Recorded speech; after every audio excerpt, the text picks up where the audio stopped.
মসজিদে ইফতারি দেওয়া তো হারাম। কি সব উল্টাপাল্টা কথা বলছেন? আমি ঠিকই বলছি। আর শোনেন নিজাম ভাই, আপনি যদি মসজিদে ইফতারি দেন আপনার রোজাও কবুল হবে না। ছোটবেলা থেকে দেখে আসছি বাপদাদারা মসজিদে ইফতারি দেয়, আমিও আজ। থামেন তো, রাখেন আপনার ইফতার, আগে নিজের ইমান ঠিক করেন। শোনেন, আমার ইমান ঠিকই আছে। আমার রোজা যদি কবুল না হয় এই এলাকার কারোর রোজা কবুল হবে না। শরীয়তের বিধানের কাছে আপনার গায়ের জোর চলবে না। ইমাম সাহেব, আপনি নিজাম ভাইয়ের সঙ্গে উল্টাপাল্টা তর্ক বিতর্ক করছেন কি জন্য? রোজা থেকে কি আপনার মাথা খারাপ হয়ে গেল নাকি? আমার মাথাটা খারাপ হয়নি, আমি যা বলছি ভেবেচিন্তেই বলছি। কি হয়েছে তাহলে শোনেন। নিজাম ভাই বাড়িতে আছেন? কে? কি রে তুই? তা কি হয়েছে বল। ভাই আমি খুব বিপদে পড়েছি ভাই। তোর আবার কিসের বিপদ বল। আমার মা খুব অসুস্থ, হসপিটালে ভর্তি আছে। ইমার্জেন্সি 50,000 টাকা প্রয়োজন। টাকার প্রয়োজন? তা আমার কাছে আইছিস কি জন্য? আমি কি করতে পারি? ভাই আমার 50,000 টাকা ধার দেন ভাই। না রে ভাই, ধার দেওয়ার মতো টাকা নাই। যা টাকা আছে কালকে আমার কাজে লাগবে না। ভাই টাকাটা না পালি আমার মাটা পড়ে যাবে না ভাই। আমার কাজের টাকা? ঠিক আছে, টাকাটা আমি তোকে দিতে পারি, একটা শর্ত আছে। শর্ত? কি শর্ত ভাই? তুই যদি আমার 50,000 টাকায় 50% লাভ দিতে পারিস তাহলে নিয়ে যা।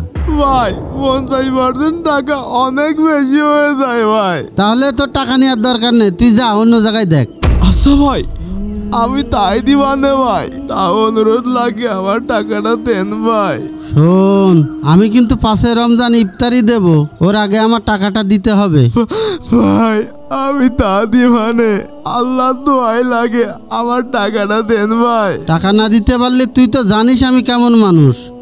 ভাই সময় মতো দিয়ে দিবানে। আচ্ছা দাঁড়া। এই দীপ্তির মা, ওই 50,000 টাকা আনো তো। আরে ছাগলটা 7 দিন খাই দেওয়া হয়নি রে। খা রে খা। আরে কালো সুন্দরী, খা খা খা রে মনা, খা। তুই এই জায়গা পাতা খাওয়াচ্ছিস ছাগলের, আর আমি সারা বাড়ি তোকে খুঁজে বেড়াচ্ছি। তোর না আজকে লাভ সহ টাকা দিয়ে দেওয়ার কথা? ভাই আমার তো এখন কাছে কোনো টাকা পয়সা নেই। তোরে না বললাম আমি 5 রমজান মসজিদে ইফতারি দেব, তার আগে তোর আমার টাকা দিয়ে দেওয়ার কথা। এসব নাকে কান্দা বাদ দে, এখন আমার টাকা দে। ভাই টাকা দেওয়ার মতো পরিস্থিতি নেই, অপারেশনের জন্য এখন 1 লাখ টাকা লাগবে। কয়টা দিন সময় দেন, আমি দিয়ে দিবানে। তোর সময় দেওয়ার গুষ্টি মারি, তুই এখনো আমায় চিনতে পারিসনি। ভালো ভালোই আমার টাকা বের কর। কয়টা দিনের মধ্যে আমি সব টাকা পরিশোধ করে দিবানে। তোর আর 1 মিনিটও সময় দেবো না। আজ ছাগল নিয়ে যাচ্ছি, কাল তোর দোকান নিলামে তুলবো। নিয়েন না ওই ছাগলটা, আমার শেষ সম্বল ভাই। নিয়েন না ভাই, ওই ছাগলটা আমার শেষ সম্বল ভাই। নিয়েন। কি ব্যাপার আবুল ভাই, কি হয়েছে আপনার? কি ব্যাপার আবুল ভাই, আপনি কাঁদছেন কেন? ভাই আমার মার অপারেশনের জন্য আমি নিজাম ভাইয়ের কাছ থেকে 50,000 টাকা ধার নিয়েছিলাম।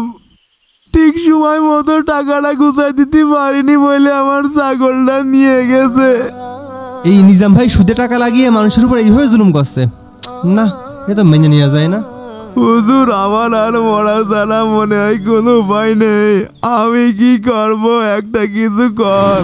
এইবার বুঝলেন তো আমি কেন বলেছি মসজিদে ইফতারি দেওয়া হারাম?